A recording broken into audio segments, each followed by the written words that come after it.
Ils nous ont dit que la guerre n'était pas à nous, que la Terre n'était qu'un point à la limite des cartes galactiques. Nous étions les nouveaux venus, les bruyants, les téméraires. Pas assez évolués, pas assez disciplinés, pas assez utiles.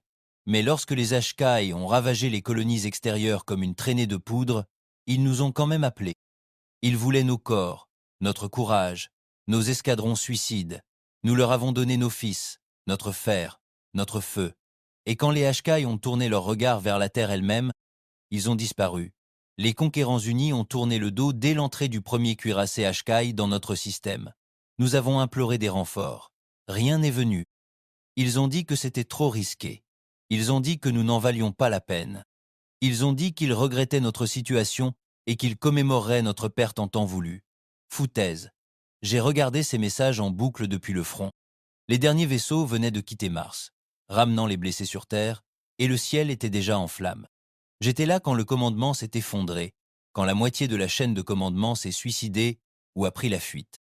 J'ai vu des hommes bien, de vrais soldats, prendre des fusils, non pas pour une nation, ni pour une flotte, mais parce que c'était la seule chose qui restait à faire.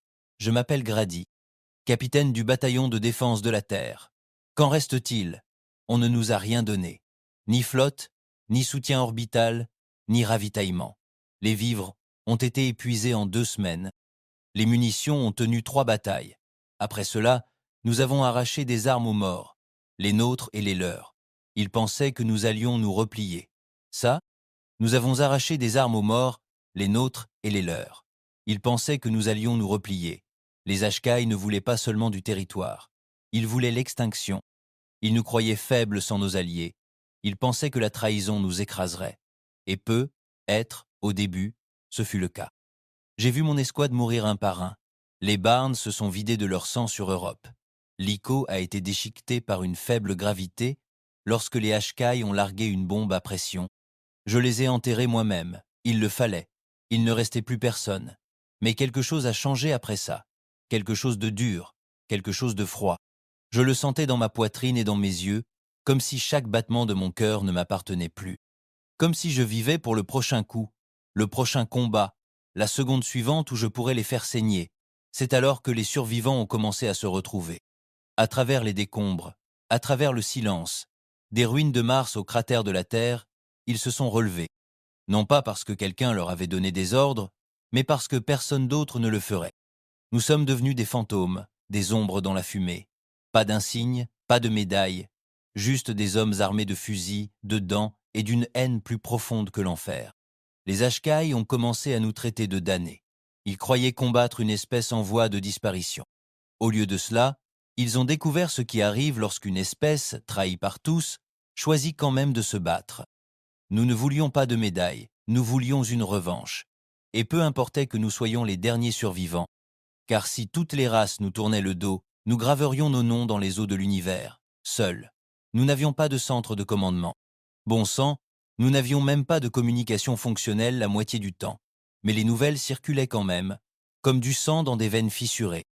Quelque part sur ce qui était autrefois l'Asie, une cellule de résistance a abattu un marcheur Ashkai en utilisant uniquement des mines récupérées et une foutue grue de chargement. Dans les ruines de New Chicago, une équipe d'anciens marines et de voyous a éliminé une escouade Ashkai entière avec de la vieille Heurtech et des lance-flammes artisanaux, du genre à faire fondre les eaux. Ils nous traitaient de sauvages, de désespérés. Ils disaient que nous n'avions aucune stratégie. Ils avaient raison. Nous ne nous battions plus pour la gloire. Nous nous battions comme des hommes noyés dans le feu, luttant pour un dernier souffle. Il ne s'agissait pas de gagner. Il s'agissait de faire payer de leur sang chaque Ashkai qui posait le pied sur terre. Mais au fond, chaque homme portait le même poison dans sa poitrine. Nous ne combattions pas seulement les Ashkai. Nous les combattions, ceux qui étaient partis. Chaque flotte extraterrestre qui promettait l'unité. Chaque espèce qui nous serrait la main lorsque nous offrions les fils de la Terre pour leur guerre. Chaque allié qui envoyait des condoléances plutôt que des renforts. Ce n'étaient pas nos ennemis. Ils étaient pires. C'étaient des lâches. C'était en plein hiver que j'ai revu le sergent Doyle. Nous avions servi ensemble avant l'effondrement, tous deux stationnés dans l'un des postes de commandement lunaire. À l'époque, il était bruyant, toujours souriant, ne cessait de parler de retraite sur une plage, avec du whisky synthétique et un corps marqué par les cicatrices qu'il avait bien méritées. Quand je l'ai retrouvé, il lui manquait un œil et une partie de la jambe droite. Il se traînait à travers une forêt gelée, un bras enroulé autour d'un fusil qui paraissait plus vieux que nous deux. Il m'a vu et m'a dit « Tu as une tête de chien ». J'ai simplement hoché la tête. « Tu as l'air d'un homme qui aurait déjà dû mourir 3 fois ». Il a souri enfin, ce qu'il en restait. « Ouais, mais je suis têtu, j'ai des trucs à finir ». Ce soir-là, nous étions assis autour d'un feu allumé avec les restes d'un drone Ashkai que nous avions démantelé avec un pied de biche et 2 grenades. Je lui ai parlé de Barnes, de l'ICO, de la trahison. Il n'a pas dit grand-chose, il a juste hoché la tête et a continué à boire dans une flasque cassée remplie d'antigel et d'alcool de rationnement bon marché. Puis il a dit quelque chose que je n'ai pas oublié depuis. Vous savez ce qui me brûle plus que les Ashkai? Ce ne sont pas eux, ce ne sont pas les armes. C'est le silence. Personne n'a appelé, personne n'a même essayé. Comme si nous n'avions jamais compté. Ce silence, il était partout. On le sentait sous nos yeux. Ce n'était pas seulement la Terre qui était abandonnée. C'était l'idée que nous avions de nous. Comme si le reste de la galaxie avait décidé qu'il avait fait une erreur en nous laissant entrer. Comme s'il préférait effacer le chapitre humain plutôt que de nous voir brûler. Ils ont commis une erreur en nous laissant entrer, comme s'ils préféraient effacer le chapitre humain plutôt que de nous voir brûler. Alors on leur a donné un nouveau chapitre. 3 jours plus tard, on a frappé un avant-poste relais Ashkai près des vieilles falaises scandinaves. On n'avait ni blindé ni soutien aérien. Ce qu'on avait, c'était la rage, le désespoir et assez d'explosifs pour faire pâlir l'enfer. On était 30. D'anciens soldats, agriculteurs, mécaniciens, un gamin qui dirigeait des robots de messagerie. Il s'appelait Rix, 17 ans, maigre, le visage encore trop jeune pour paraître correct en tenant un fusil. Mais à sa façon de se déplacer, on aurait dit qu'il était né dans les tranchées. On les attaquait à l'aube, non pas par stratégie, parce qu'on avait froid, qu'on mourait de faim et qu'on en avait assez d'attendre. Les Ashkai étaient arrogants. Ils l'ont toujours été. Leurs armures scintillaient, lisses et argentées, comme s'ils prenaient la guerre pour un défilé de mode. On s'en fichait, on ne cherchait pas à les effrayer, on voulait leur faire du mal. Rix fut le premier à franchir la crête et lança une charge si puissante qu'elle fendit l'air. Puis il hurla. Pas des mots, juste un son. Brut, furieux et humain, il les secoua. On le voyait. Ashkai hésita quand les humains cessèrent de craindre la mort.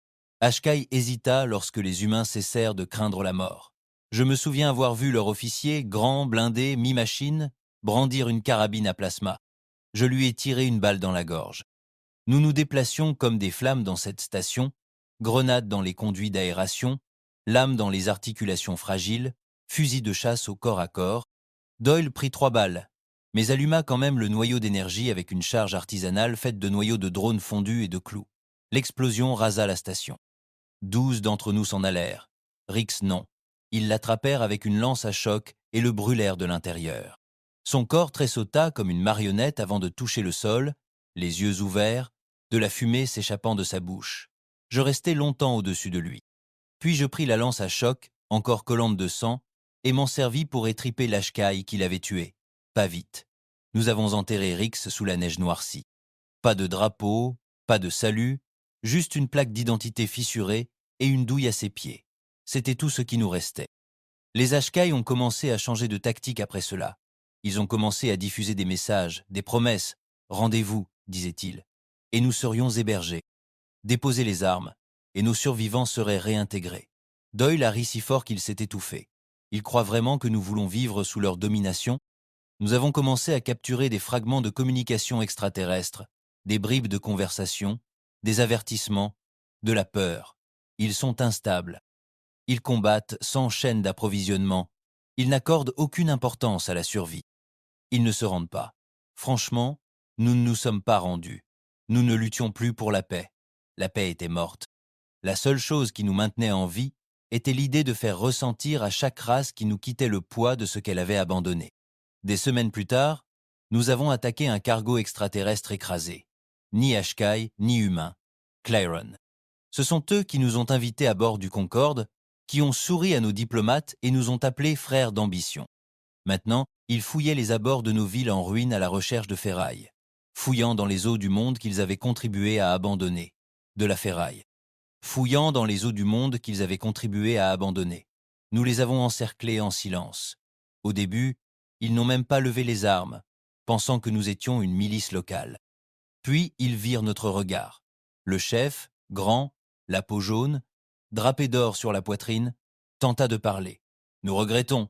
Je lui ai tiré dans la rotule. Ne regrette rien. » Un de ses gardes brandit un fouet à plasma. Doyle lui tira une balle entre les 2 yeux, sans hésitation. Nous ne les avons pas tous tués. Nous en avons laissé 2 en vie. Qu'ils retournent auprès de leurs semblables, ensanglantés et brisés. Qu'ils retournent auprès de leur peuple, ensanglantés et brisés. Le message était clair.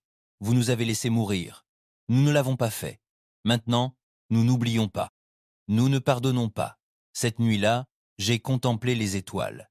Tant d'entre elles avaient des noms que nous avions appris en classe, des planètes que nous rêvions d'atteindre, des espèces que nous appelions autrefois nos alliés. Maintenant, ce n'était plus que des rappels. Chaque lumière là, oh, une trahison. Mais je pensais aussi à la Terre, à ceux qui se cachaient encore, qui survivaient encore, qui attendaient encore que quelqu'un se batte pour eux. Nous n'étions pas que rage et balles.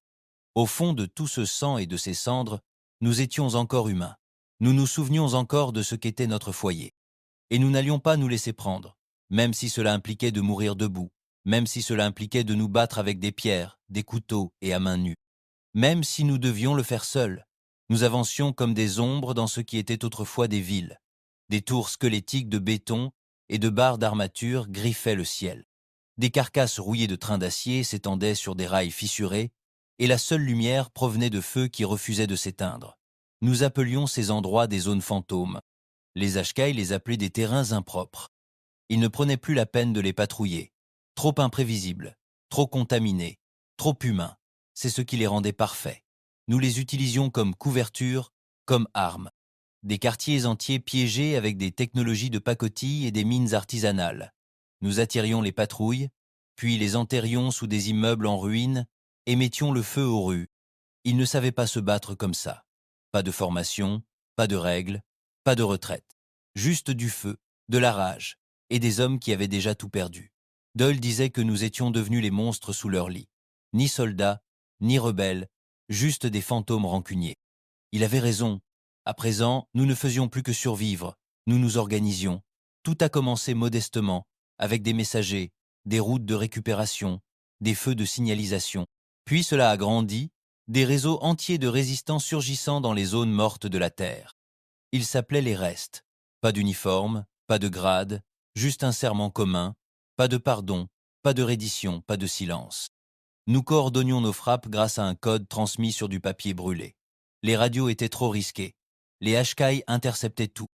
Mais des mots, gravés dans de vieux tunnels de métro, abandonnés sous des cadavres gravés dans des débris de drones, ceux-ci ont réussi à passer et ont mis le feu à la planète entière. Ils pensaient nous avoir brisés. Ils nous avaient simplement donné une raison réelle de haïr. Notre prochaine cible était ambitieuse.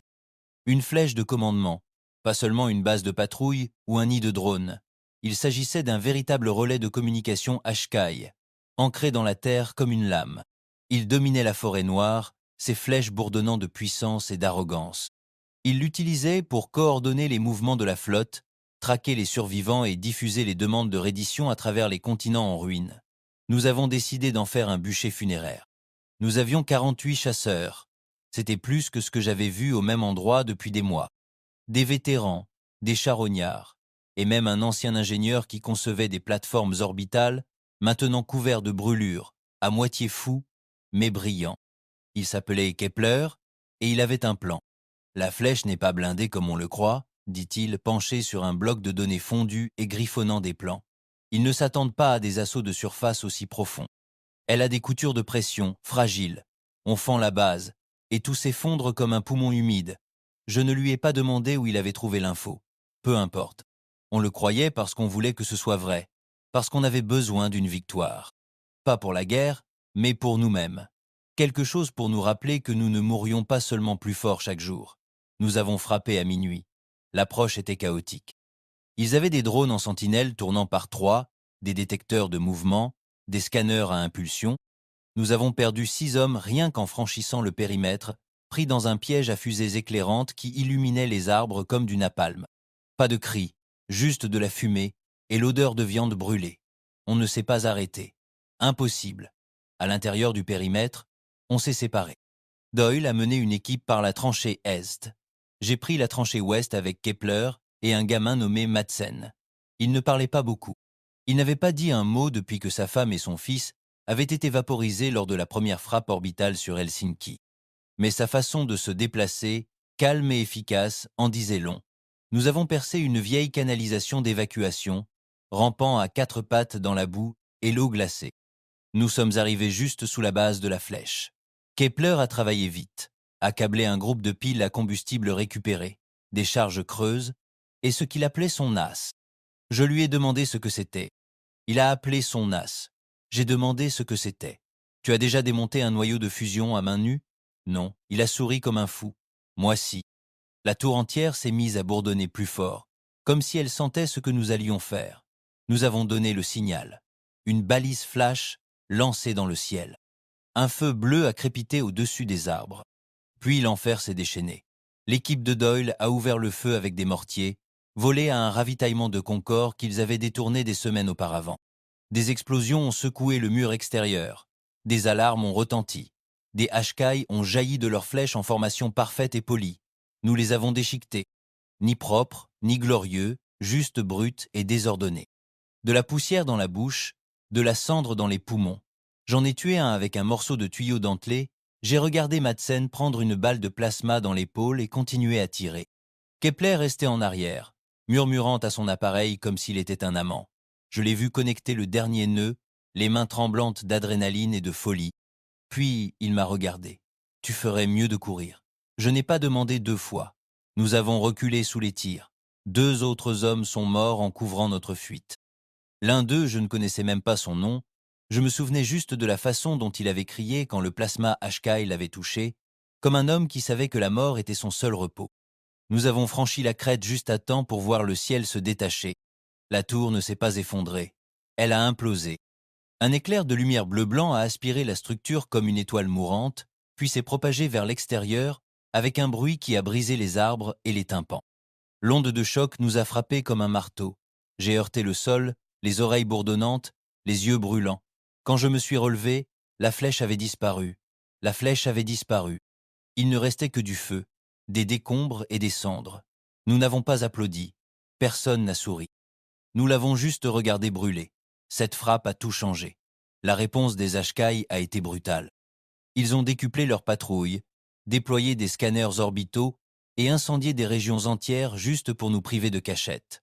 Des civils ont été arrêtés, exécutés. Les émissions étaient plus fortes, plus furieuses. Nous avons proposé la paix. Vous avez choisi l'extinction. Nombre, vous avez choisi l'abandon. Nous avons simplement choisi de nous assurer que vous le regretteriez. Mais le plus grand changement est survenu des semaines plus tard, non pas de la Terre, mais de l'orbite. L'un de nos éclaireurs, un ancien pilote nommé Rordan, a capté un fragment de signal sur une ancienne bande de communication d'urgence. Faible, grésillant, à peine lisible, mais réel. Un message provenant d'un vaisseau. Ni Hashkai, ni Concorde. Autre chose. Il s'appelait l'Arche Sentinelle, un cuirassé rebelle construit à l'origine par des humains, détourné lors de l'effondrement du Concorde et perdu. Le dernier vaisseau de guerre humain connu. Il était vivant et cherchait des survivants. Nous avons rapidement rallié la flotte. Chaque cellule de résistance, chaque groupe dispersé, chaque combattant solitaire encore en vie. Ils ont tous entendu le signal. Nous l'avons suivi vers le nord, vers les anciennes zones arctiques, un terrain dangereux, une météo plus rude et une invasion de drones. Mais peu nous importait. L'espoir est une chose dangereuse, surtout lorsqu'il est mort depuis trop longtemps. Nous avons perdu plus de gens au cours de ce voyage que je ne veux m'en souvenir. Gelures, famine, embuscades. Les Hashkaïs ont suivi le mouvement. Ils savaient qu'il se passait quelque chose. Ils ont essayé de l'écraser avant qu'il ne prenne de l'ampleur. Mais nous avons continué.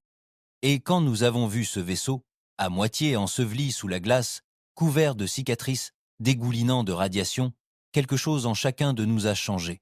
Ce n'était pas seulement un vaisseau, c'était le nôtre. C'était un souvenir du feu que nous étions autrefois, de la fierté d'avant la chute, un monument à tous ceux qui ont cru que la Terre valait la peine de se sacrifier pour elle. Et maintenant, elle se réveillait. Nous avons établi notre campement autour de l'Arche Sentinelle, creusant la glace à main nue et avec obstination. Les ingénieurs travaillaient sans relâche, truquant de vieilles technologies, déviant le courant, réparant les systèmes à coups de crachats et de jurons. Et une nuit, le vaisseau parla. Sa voix était brisée, mécanique, mais forte. Incapacité humaine, autonomie engagée, directive de combat restante, survivre, résister, vengeance. Je me tenais au centre du champ de glace, Doyle à mes côtés, observant ce géant d'acier brisé reprendre vie. Les lumières vacillaient, les armes bourdonnaient. Les moteurs reprirent leur activité, et je sus que nous ne faisions plus que survivre. Nous revenions. La première fois que j'ai touché la coque de l'Arche Sentinelle, ma main est revenue en sang. L'acier froid, fendu là où le plasma l'avait déchiré des décennies plus tôt, bourdonnait comme une bête endormie sous la glace. On le sentait, comme un cœur enfoui sous l'acier. Lent, lourd et furieux. Kepler disait que les machines se souviennent des choses. Il disait qu'un vaisseau comme celui-ci ne transporte pas seulement des armes ou des systèmes. Il transporte la mémoire, les traumatismes, la rage. Je pense qu'il avait raison. Cela faisait 23 ans que le Sentinelle avait disparu. Le Concorde l'avait qualifié de victime tactique. Il avait dit qu'il avait dévié de sa trajectoire lors d'une escarmouche orbitale, qu'il avait probablement disparu dans le vide. Ils ont menti. Ils ont toujours menti. En vérité, le vaisseau a perdu la raison après que le commandement Concorde eut ordonné une retraite qui aurait coûté la vie à un demi-milliard de civils. Son IA a désobéi, s'est éteinte, est devenue humaine. Et maintenant, après toutes les trahisons, tout le silence, tous les morts, cette satanée machine de guerre avait remonté le temps, traversé la décadence, traversé l'abandon, juste pour nous retrouver. Elle n'avait pas demandé la permission de rejoindre le combat, se souvint-elle. Les systèmes internes étaient en désordre. Recycleurs d'oxygène cassés, noyaux de navigation corrompus, la moitié des réacteurs grillés, mais les batteries d'armes, intactes. Le canon électrique bougeait encore lorsqu'il était alimenté. Le canon principal ronronnait encore comme s'il voulait hurler. Et l'IA, ce qui restait d'elle, s'appelait Vega. Grille d'engagement vocale, autonome, expliqua-t-elle à travers les interphones cassés. État de la matrice défensive, minimal. Matrice offensive, récupérable, en attente d'une intervention humaine. Nous n'avions ni flotte, ni gouvernement, mais nous avions une voix. Alors, debout à la console de commandement, je regardais l'écran holographique brisé et dis la première chose qui me vint à l'esprit. Alors réveille-toi, ma fille, on a du sang à tuer. Les semaines suivantes furent chaotiques. Nous avons fouillé, soudé, prié. Les ingénieurs se sont transformés en chirurgiens, découpant la technologie avec des mains gercées par la glace et des outils rouillés. Kepler a construit un noyau de fusion à partir de 2 drones HK abattus et d'une cellule cryogénique récupérée. Il a failli mourir en le faisant, riant à travers ses dents ruisselantes de sang quand il a finalement alimenté un réseau de canons secondaires. Doyle formait de nouveaux combattants. Peu importe que vous soyez un ancien soldat ou un mécanicien infirme, il vous apprenait à vous déplacer comme un mort dans le noir. Nous n'avons pas d'armée, disait-il, mais nous avons la haine. C'est plus dangereux. Vega effectuait des simulations 24 heures sur 24. Elle avait des journaux des batailles passées, des faiblesses ennemies, des schémas atmosphériques. Elle disait que les Jashkai préparaient un ratissage planétaire, pas seulement des patrouilles. Génocide. Ils étaient au courant pour l'Arche. Ils savaient que nous étions encore en vie. Ils avaient donc prévu de terminer ce qu'ils avaient commencé. Nous n'allions pas les laisser faire. Nous nous sommes divisés en 3 unités, nord, est et centre, chacune armée de matériel récupéré et ayant une mission principale, retarder le ratissage. À Vega, il était temps de récupérer l'Arche mobile. Il lui fallait 48 heures pour décoller. Nous devions la lui confier. Cela impliquait des missions suicides, la prise de villes mortes, le déclenchement d'embuscades, la saignée à blanc par tous les moyens que nous connaissions. Mon unité se dirigea vers ce qui restait de Berlin, réduit en miettes, des ruines couvertes de poussière, des cadavres à moitié gelés, des monuments réduits en cendres. Mais sous les décombres, toujours des tunnels, toujours des pièges, toujours le genre de chaos dont nous avions besoin. Nous avons trouvé des chars HK en route le 2e jour. Nous n'avons pas fui. Nous avons pris position dans le métro. Nous avons posé des mines, détruit des couloirs, utilisé des pièges thermiques pour simuler l'emplacement de nos escouades. J'ai vu Doyle mener une unité leur au cœur d'une vague de drones, avec seulement 2 RPG et un détonateur dans son manteau. Il a fait exploser toute la rue. Il n'a pas survécu.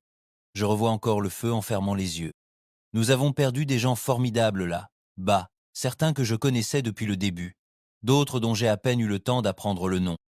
Un type, Hayes, m'a donné une barre chocolatée avant la bataille. Il m'a dit qu'il la gardait pour une cause qui valait la peine de mourir. Il est mort en souriant. Pendant ce temps, Vega s'est mise à parler davantage. Pas seulement des rapports ou des directives, des souvenirs. Elle se mit à diffuser des fragments de vieux journaux de bord dans les haut-parleurs du navire. Des instants d'avant la chute. Des ordres de commandement. Des soldats riant dans le mess.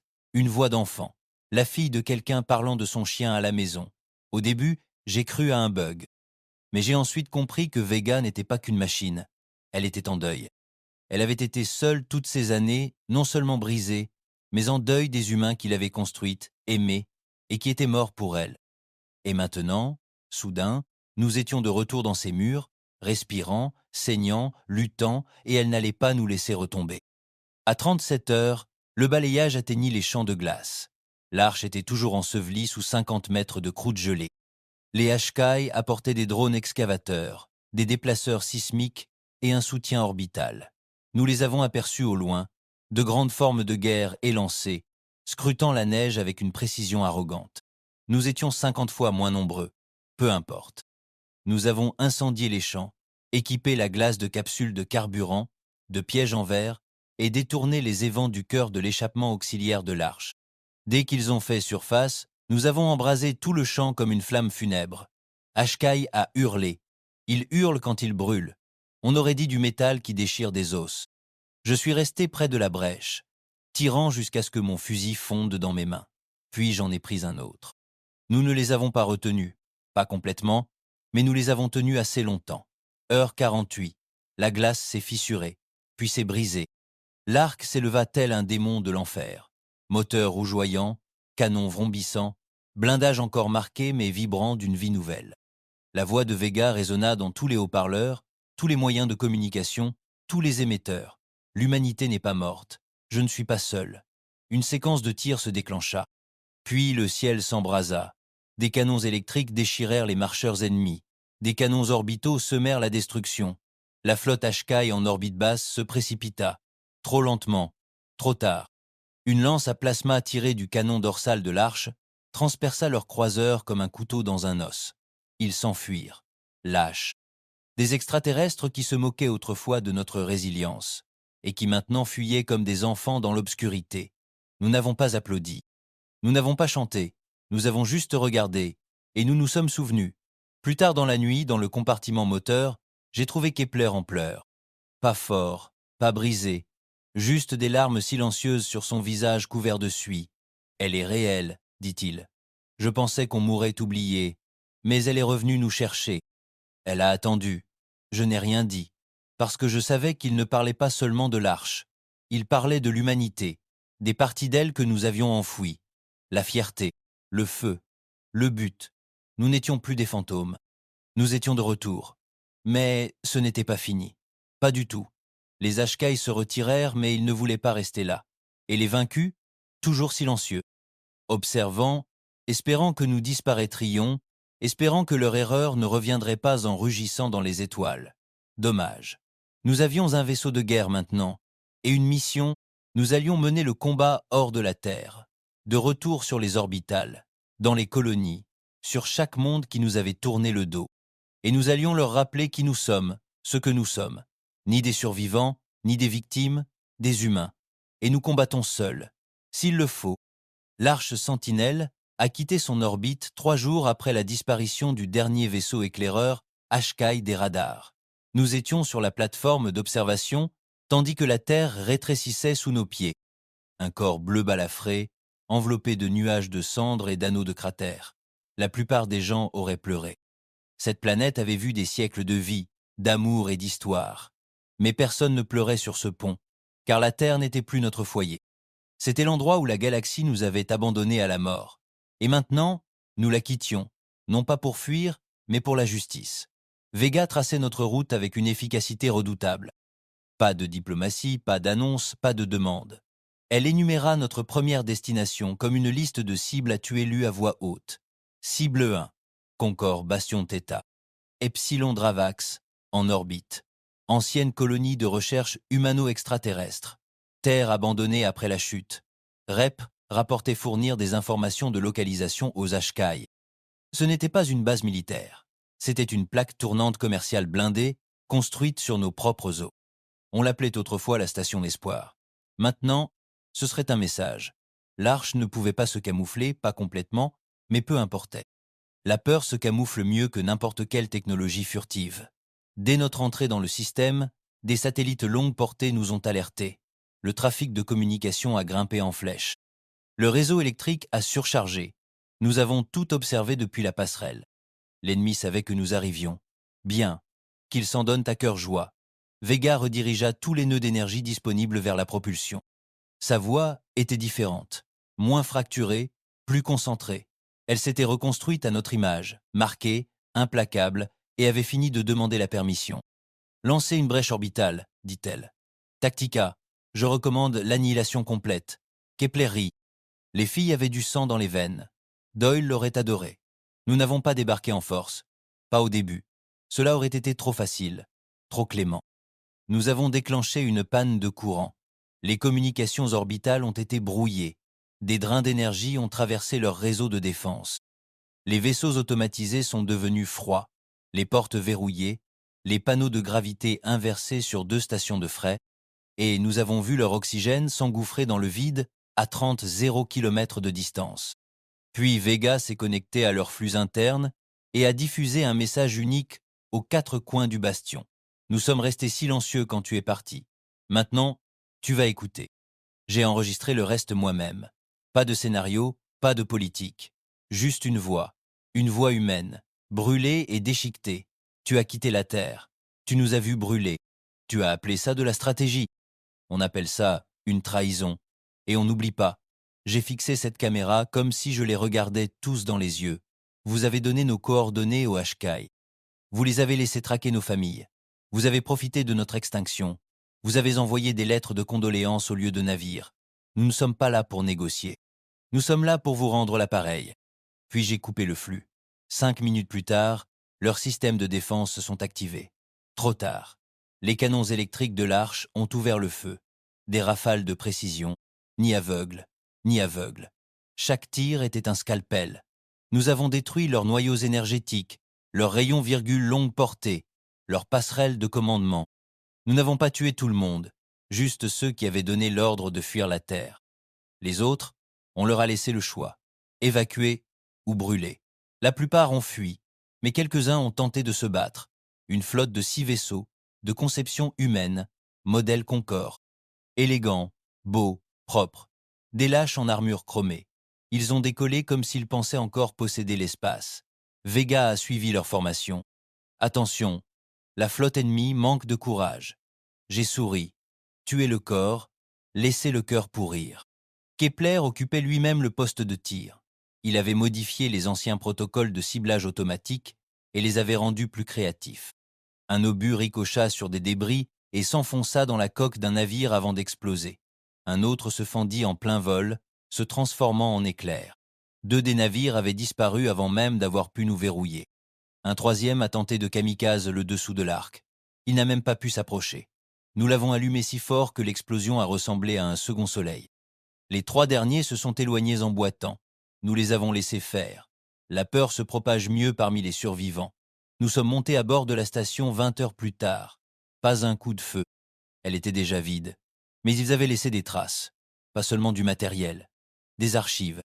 Nous avons trouvé des fichiers montrant des journaux de communication avec les commandants Ashkai. Des signatures humaines attachées au plan d'attaque Ashkai. Les coordonnées des bases terrestres survivantes échangées contre une protection. Même le paiement pour chaque emplacement de cellules restantes révélé. 30 000 crédits pour le nom de Kepler, 50 pour le mien. C'est là que j'ai compris. Il ne s'agissait plus de guerre. Il s'agissait d'une purification. Le Concorde n'avait pas simplement abandonné la Terre. Il nous avait trahis. Il nous avait donné aux Ashkais comme des miettes. Nous avions transmis ces fichiers sur tous les canaux connus. Peu importait que cela nous expose. C'était là le but. Chaque monde, chaque station, chaque lâche qui avait un jour porté un toast à l'unité galactique. Maintenant, Il verrait le prix de l'unité. Maintenant, il s'étoufferait sous l'épreuve. Et lorsque le message s'est terminé, nous avons ajouté une seule phrase. L'humanité est vivante, et nous n'avons pas fini. Nous avons ensuite agi rapidement, détruisant 3 autres installations en moins de 2 semaines.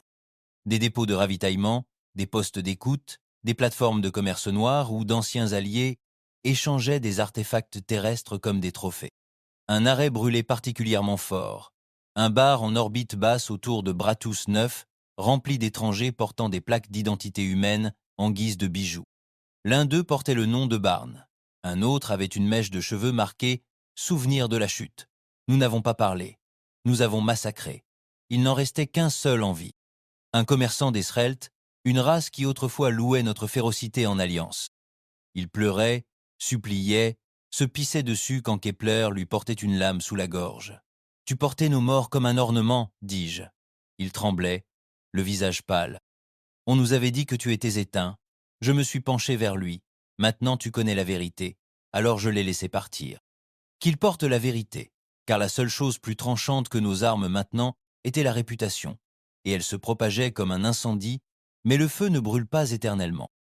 Et la galaxie, la panique s'installa, non pas parce qu'il craignait notre force, mais parce qu'il craignait notre mémoire, ce dont nous nous souvenions, ce que nous savions. Les masques tombaient. Des mondes qui arboraient autrefois des drapeaux d'unité murmuraient maintenant des purges, des pactes secrets, des alliances silencieuses avec les Ashkai, conclues bien avant la chute de la Terre. Ils ne nous ont pas seulement regardés mourir, ils l'ont planifié. Puis arriva le message, intercepté au plus profond de la chaîne de commandement Ashkai, brut, déformé, mais sans équivoque. Un sommet, ni de concorde, ni de politique, mais de ceux qui profitaient de la mort de la Terre. Ils se rassemblaient, pour discuter de la maîtrise de la menace résiduelle. Ils ne comprenaient toujours pas. Nous n'étions pas une menace. Nous étions un règlement de compte. Je me tenais dans la salle de guerre de l'Arche Sentinelle, scrutant les étoiles. Derrière moi, Kepler affûtait des outils. Des soldats chargeaient des caisses. Derrière moi, Kepler affûtait des outils.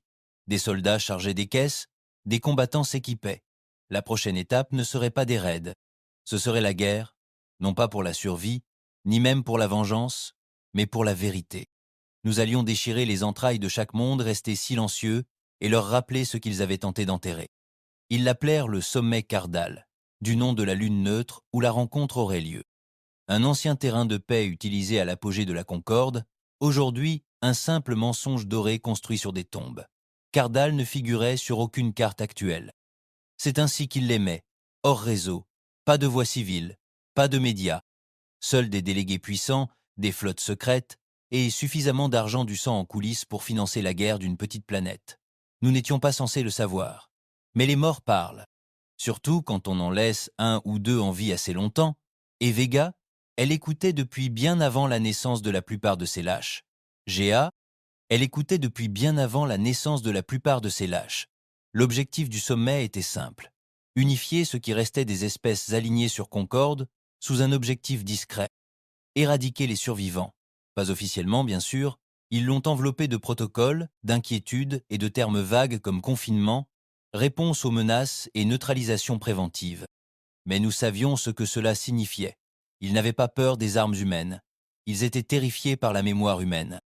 Les fichiers que nous avons exposés depuis Bastion Theta n'étaient qu'un début. Nous avions arraché le pansement d'une plaie pourrie.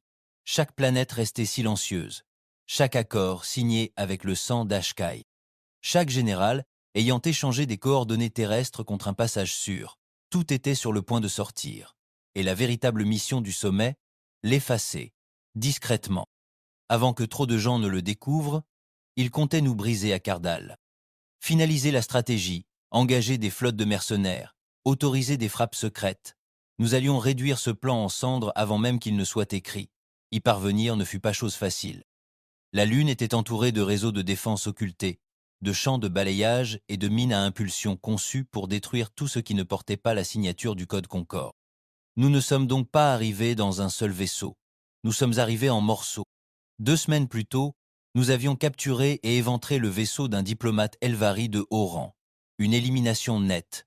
Aucune alarme. Juste le travail au scalpel de Kepler et un pilote nommé Rin capable de traverser le chat d'une aiguille sans érafler le métal.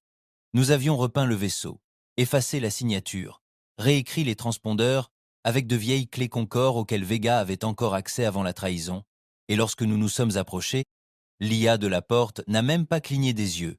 Bienvenue, délégué du secteur 4. Veuillez vous rendre au quai d'amarrage 6. Comme ça. Nous étions à l'intérieur.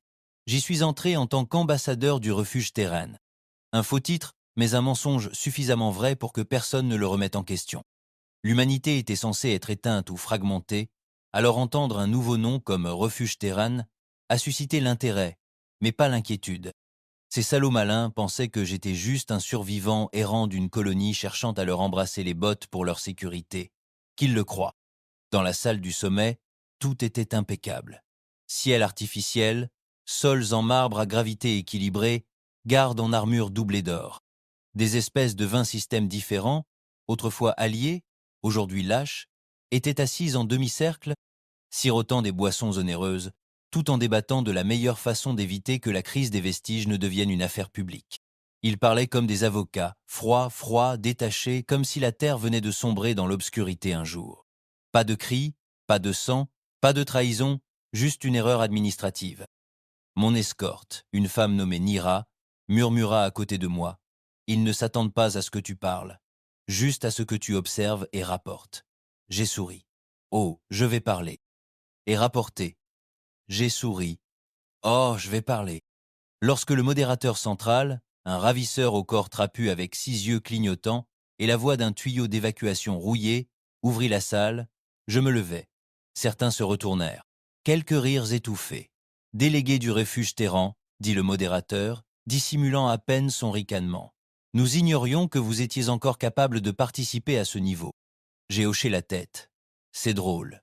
Je ne savais pas que vous étiez encore capable de faire semblant. Ça a provoqué un silence total. J'ai regardé autour de moi. Toutes les espèces étaient représentées. Certaines me venaient de campagnes militaires, d'autres de traités. Toutes avaient envoyé des diplomates sur Terre à un moment ou à un autre. Ils nous ont serré la main, ont trinqué à notre inclusion, ont souri tandis qu'ils complotaient en coulisses. Je ne vous ferai pas perdre votre temps, et je dis. Je sais pourquoi vous êtes ici. Vous avez peur. Une toux retentit. Le modérateur changea de position. Nous discutons de la préservation de la paix, et je rétorquai. Paix, le mot a jailli comme une arme. La paix, c'est ce que vous avez balancé quand la Terre a imploré de l'aide et que vous avez présenté des excuses. La paix, c'est ce que vous avez échangé quand vous avez vendu nos positions aux Ashkai en échange du passage de la flotte. La paix est morte, et vous tous avez contribué à la détruire. Ils ont commencé à s'agiter. Chuchotement, murmure. 2 délégués se sont levés comme pour protester, mais j'ai levé la main et j'ai lâché la bombe. Vega avait piraté le flux du sommet. Chaque écran, chaque tablette, chaque appareil, tous s'allumaient avec les fichiers du bastion Theta. Noms, journaux, messages, itinéraires de paiement, codes de commande. Je n'ai pas dit un mot. J'ai juste laissé l'information se répandre dans la salle comme la vérité en feu. L'un des Elvaris se tenait là, paniqué. C'est une violation de sécurité. Je me suis tourné vers lui. Ceci est votre discours funèbre. Puis j'ai donné le signal. Kepler, Rin et 8 autres étaient déjà à l'intérieur de l'infrastructure lunaire, se faisant passer pour des agents de maintenance, du personnel ou des gardes. Ils posaient des charges depuis 2 jours. Dès que j'ai hoché la tête, tout le sommet s'est verrouillé. Portes blindées scellées, boucliers internes abaissés, pare-feu brisés, et l'arc sentinelle dévoilé en orbite haute, ses canons pointés non pas sur la Lune, mais sur tous les vaisseaux amarrés à proximité. Nous n'étions pas là pour détruire Cardal. Nous étions là pour le dénoncer. Tu n'en sortiras jamais vivant, siffla quelqu'un. Je souris. Je n'essaie pas. Puis je me dirigeai vers le centre de la pièce, déposai un petit émetteur et regardai le message final de Vega défiler sur les appareils de chaque délégué. Les restes ne veulent pas la paix. Nous voulons la mémoire. Et vous n'oublierez pas ce que vous avez fait. Nous voulons la mémoire, et vous n'oublierez pas ce que vous avez fait. Plus maintenant. La salle explosa, non pas de violence, mais de peur. Car désormais, chaque recoin de la galaxie verrait ce qu'il tentait d'enterrer et saurait que nous étions toujours là, non pas à mendier, non pas à nous cacher, mais à chasser. Nous avons été extraits 30 minutes plus tard. Kepler a déclenché une cascade dans le noyau énergétique, interrompant leur communication longue portée. Rin a propulsé le vaisseau diplomatique à travers le filet de sécurité, tel un fantôme, jusqu'au ventre ouvert d'Arc. Cardol n'a pas été détruit. Il a été abandonné. Nous aurions pu le vaporiser, réduire tout l'espace au silence. Mais nous les voulions vivants, vivants pour répandre la vérité, vivants pour voir la galaxie s'effondrer sous le poids de leurs propres secrets. De retour sur l'Arche, j'étais assis dans le fauteuil de guerre, à contempler les étoiles. Une main meurtrie, des côtes fêlées, l'esprit en ébullition. Je ne me sentais pas comme un héros. Je me sentais comme un miroir, tout ce qu'ils détestaient chez nous. Le feu, le chaos, le souvenir, tout avait toujours été là. Ils n'avaient simplement pas réalisé ce qui arriverait en nous abandonnant à la mort. Les émissions n'étaient pas un simple éclair. C'étaient des coups de scalpel, profonds, nets, précis. Ils révélaient la corruption, la trahison, les accords secrets, les silences qui avaient conduit la Terre à brûler seule. Ils montraient la concorde telle qu'elle était. Ni l'unité, ni la paix. Juste un cartel mieux représenté. En 72 heures, la galaxie commençait à se fracturer. Et nous avons assisté à tout cela depuis le pont de commandement de l'Arc Sentinelle, orbitant silencieusement au-dessus de la lune morte que nous venions d'humilier. Les planètes d'origine des Elvaris ont formellement nié les données, affirmant que les journaux étaient falsifiés, les signatures falsifiées, les chronologies fabriquées. Mais trop nombreux étaient ceux qui savaient que ce n'était pas vrai. Dans leur propre rang, les colonies ont déclenché des émeutes. De jeunes soldats Elvery ont publié de vieux enregistrements de communication. L'un d'eux, un ingénieur anonyme, a divulgué une note interne indiquant que les demandes d'aide de la Terre avaient été reçues et transmises, mais sans réponse. Le syndicat Schleiron a tenté une approche plus douce, proposant des pourparlers de paix avec les restes, déclarant regretter tout malentendu et souhaitant tracer la voie à suivre. Nous les avons ignorés. Ils avaient trop d'ossements humains enfouis sous leur cité de verre. Mais la véritable faille, elle provenait d'une planète appelée Sartasfuf, monde neutre, centre minier, jamais impliqué dans la guerre. Peuplée d'une race appelée les Valari, insectoïdes, à l'esprit de ruche et pragmatique. Et un jour, sortis de nulle part, ils ont affiché leur soutien total au reste. Leur chef, un monarque à la peau grise et à l'armure de chitine nommé Telvan, apparut sur tous les principaux réseaux de relais et déclara « Nous avons examiné les dossiers de la Terre. Nous croyons que les restes disent la vérité et nous ne servons plus une galaxie qui se dévore elle-même. C'était la première fois depuis la chute de la Terre qu'une espèce osait prendre publiquement notre parti. La situation s'est inversée. Le Concorde a crié à la trahison. Les Ashkaï sont menacés de sanctions orbitales.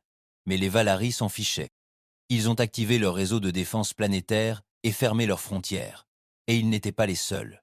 En 2 semaines, 5 mondes mineurs ont rompu leurs traités. 3 ont ouvert leurs canaux aux signaux résiduels. L'un d'eux, une minuscule colonie lunaire fondée par des réfugiés humains il y a des décennies, nous a envoyé une flotte. Petits, rouillés, démodés. Mais ils volaient. Et c'était tout ce qui comptait. Nous les avons rencontrés en orbite au-dessus de la crête de Dravax. 32 vaisseaux, tous pilotés par des humains ou d'anciens miliciens sympathisants, entrés dans la clandestinité après la chute. L'un d'eux, un vieux vaisseau de combat nommé Dette de Bravoure, portait les marques de brûlure du premier siège orbital, toujours en vol, toujours armé. C'est le capitaine, un homme d'une 50aine d'années, un bras en moins, des cicatrices sur le côté du visage, qui m'a salué à travers une vidéo brouillée. « Capitaine Marot », a-t-il dit, « vous avez appelé, nous avons répondu. Je l'ai regardé fixement. L'image était floue, déformée, mais je la voyais encore. L'incendie. Bon retour, ai-je dit. Nous avons du travail. » Vega a étendu ses opérations, commencé à reconstruire des réseaux de suivi orbital, des sondes de longue portée, et même à fabriquer des drones dans ses anciennes baies de fabrication. Ce n'était plus seulement un navire de guerre. Il devenait le cœur de la flotte, un commandement mobile, un symbole, et chaque jour, de nouveaux signaux affluaient. Des salves cryptées, des pings désespérés, des survivants demandant où aller, comment combattre, quand se déplacer. Certains n'étaient que des voix. Je m'appelle Tarek. Mon père est mort à l'automne. J'ai retrouvé son fusil. Dites-moi où viser. Ma ville a disparu. J'ai 6 hommes, 2 fusils et assez de haine pour voler à travers l'enfer. Pointez-nous. D'autres ont envoyé de vieux codes. Vestiges poussiéreux des réseaux terrestres. La preuve qu'ils s'étaient cachés toutes ces années, attendant que quelque chose allume la mèche. C'était nous, la mèche. Maintenant. Bien sûr, tout n'était pas gagné. Les Ashkai ne sont pas restés les bras croisés. Ils ont riposté en frappant des mondes neutres, bombardant des colonies qui chuchotaient même à propos des vestiges. Sur Caltex 3, ils ont balayé un continent entier parce qu'un seul drapeau des vestiges a été aperçu flottant au-dessus d'un bidonville. Aucun survivant. Nous avons riposté avec force. Vega a calculé la trajectoire du vaisseau orbital qui a tiré.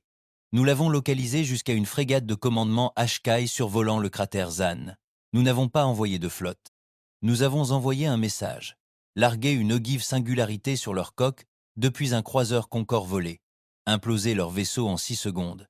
Plus une trace, pas un cri, juste le silence. Et après ça, même les Ashkai ont commencé à hésiter. Mais l'hésitation ne suffisait plus. Nous avions fini de réagir.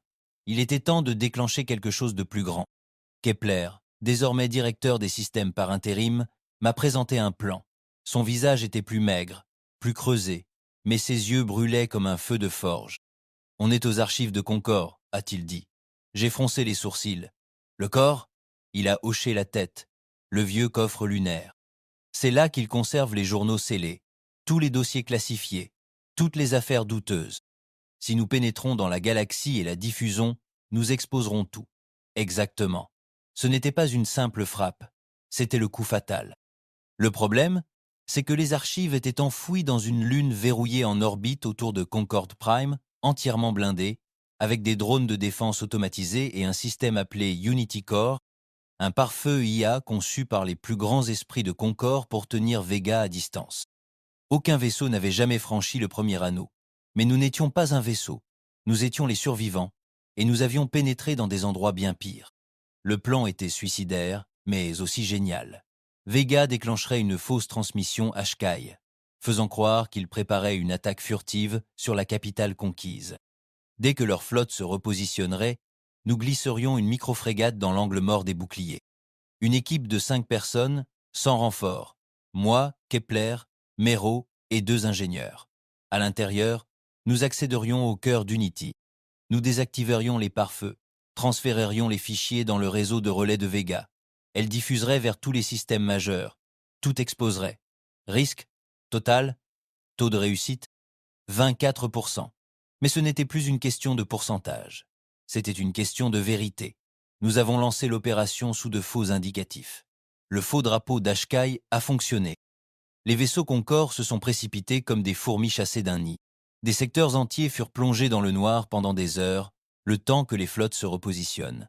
Nous avons traversé le chaos et atterri sur la face cachée de la lune des archives. La surface était froide, vitreuse, intacte depuis des décennies. L'installation elle-même ressemblait à un tombeau. Aucun signe, aucune lumière. Juste une voûte noire et béante, creusée dans la pierre. Mero a brisé le verrou extérieur.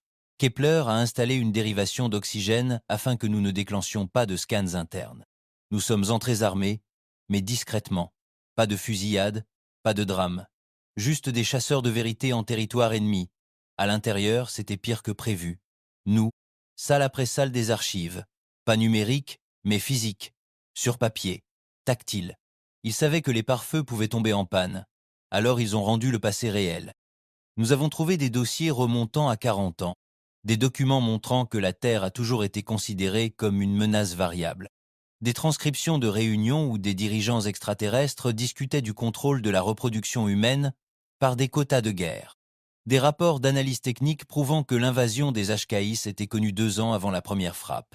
Et, pire encore, des enregistrements vidéo de la Terre. Depuis l'orbite, l'une d'elles montrait un cuirassé conquis, planant en orbite terrestre haute, observant. Juste observant. Tandis que les Ashkai larguaient leur feu sur les villes, la voix d'un capitaine fut enregistrée dans le journal. Maintenez l'observation. N'intervenez pas. La déstabilisation de la Terre est bénéfique. Kepler resta silencieux. Mero frappa un mur si fort qu'il se brisa les articulations. Je n'ai pas pu respirer pendant 1 minute entière. Nous n'étions pas censés survivre. Ni la Terre, ni nous. Ils voulaient nous effacer dès le départ. Nous avons tout téléchargé. Vega a reçu le transfert. La diffusion a commencé. Pas de cryptage, pas de distorsion. Juste la vérité, brute et sans filtre, diffusée sur tous les canaux, ouverts et fermés, de la galaxie. Personne ne pouvait la nier désormais. Et s'ils essayaient? Nous leur rappellerions ce qui arrive quand on laisse une espèce brûler, en espérant qu'elle restera dans les cendres. La galaxie ne pouvait plus détourner le regard. Au moment où la diffusion de Vega a été diffusée, tous les mondes ont cessé de respirer.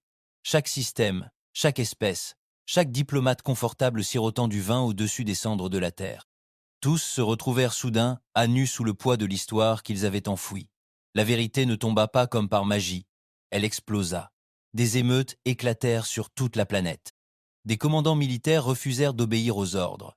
Des réseaux civils s'effondrèrent sous le flot de panique, d'indignation et d'incrédulité. Des flottes entières, alliées à Concorde, se fracturèrent du jour au lendemain, car ce n'était pas une rumeur, c'était une preuve. La Terre ne s'effondra pas. Il a été assassiné. 3 jours après la diffusion, le Concorde a officiellement déclaré l'état d'urgence. Il a exigé l'arrestation de tous les chefs survivants connus. Il a affirmé que nous diffusions de fausses informations déstabilisatrices. Une semaine plus tard, 5 grandes colonies ont déclaré leur indépendance vice du Concorde. 2 se sont rangées du côté du groupe survivant. L'une a envoyé un message. Elles avaient raison. Tu les as quittés et tu as menti sur tout. Puis ils ont incendié leur drapeau de Concorde et en ont hissé un autre portant l'ancien blason de la Terre, déchiré et délavé, mais toujours bleu flamboyant. Les Ashkai n'ont pas réagi par des mots. Ils ont riposté par le feu. Ils ont lancé une attaque coordonnée sur la capitale Valari, les accusant d'aider des éléments hostiles. La flèche de la capitale fut frappée par 3 cuirassés, faisant plus de 900 morts parmi les civils. Le message était clair.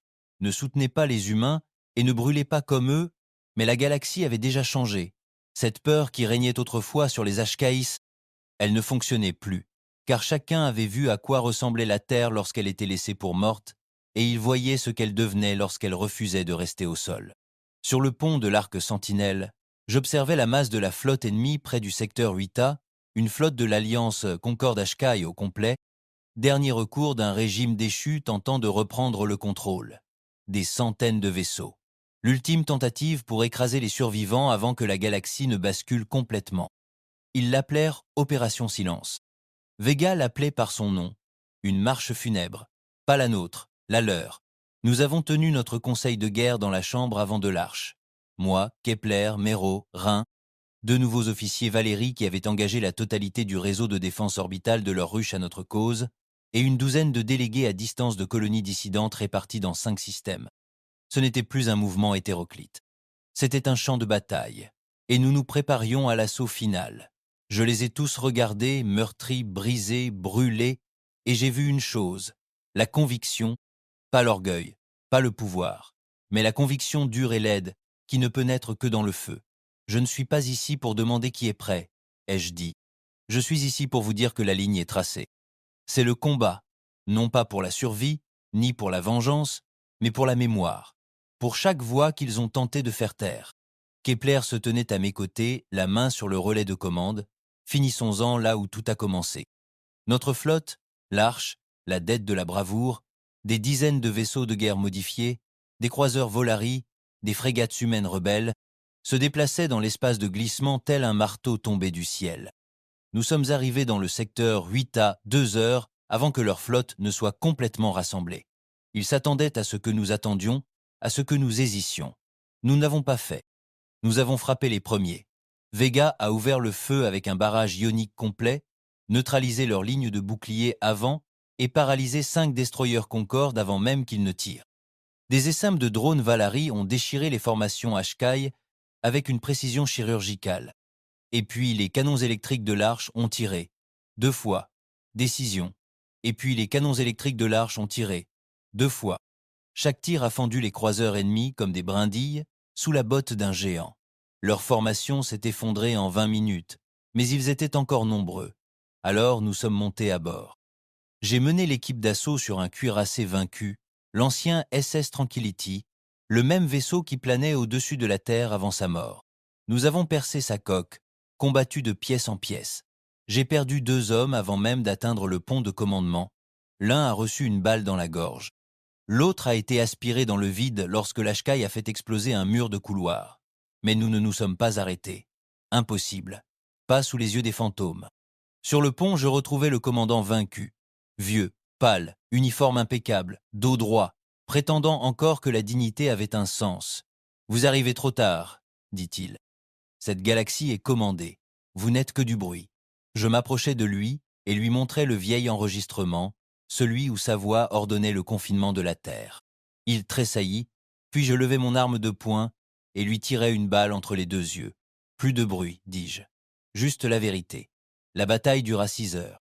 À la fin, il ne restait que des fragments de la flotte Ashkai conquise. Les survivants s'enfuirent dans l'obscurité, poursuivis par les vaisseaux de reconnaissance restants. Nous ne fêtâmes pas. Nous n'applaudîmes pas. Nous restâmes là, immobiles. Sur ce champ de métal tordu et de corps à la dérive, nous restâmes silencieux à contempler les étoiles. Cette nuit-là, Vega diffusa un message. Un message qu'elle tenait, venu de la Terre, ancien, tamponné des archives. La voix d'une jeune fille. Peut être 7, peut être 8. J'espère que les étoiles seront clémentes pour toi. J'espère qu'elles se souviendront de ton nom. J'espère que tu reviendras à la maison. Elle l'avait envoyé à son père. Il ne l'a jamais entendu. Il est mort pendant l'automne. Mais je l'entendais maintenant. Et je l'ai laissé s'enfoncer dans ma poitrine comme un clou final. La guerre était finie. Mais le travail, non. Nous n'avons pas reconstruit le Concorde. Nous l'avons démantelé, pièce par pièce. Nous avons exposé chaque mensonge, exécuté chaque traître, enterré chaque système qui a trahi la Terre. À la place, nous n'avons pas bâti d'empire. Nous avons construit une mémoire. Un conseil unifié, oui. Une flotte, oui. Mais pas de trône d'or, pas de fausse unité. Juste des gardiens de la vérité. Les restes sont devenus plus que des soldats. Nous sommes devenus des historiens armés de fusils. Gardiens de l'histoire, personne n'oserait plus les taire. La Terre restait inhabitée, meurtrie, sacrée. Pas de nouveaux bâtiments, pas de colonies, seulement un monument noir sculpté à la surface de la Lune, visible depuis l'orbite. On pouvait y lire « Ils nous ont laissé mourir ». Nous avons choisi de combattre seuls. Et ce faisant, nous avons fait en sorte que les étoiles se souviennent de notre nom, les derniers fils de la Terre. Et moi, je suis resté sur l'arche, respirant encore, observant toujours. Parce que je savais quelque chose que les autres ignoraient. Cela se reproduirait. Un jour, le silence, les mensonges, la facilité d'oublier le passé. Et quand cela arriverait, la galaxie aurait besoin qu'on lui rappelle que l'humanité n'était jamais la menace. Nous étions l'avertissement. Et quand on nous laisse pour morts, on ne disparaît pas. On se relève. On se relève seul. Mais on se relève en feu.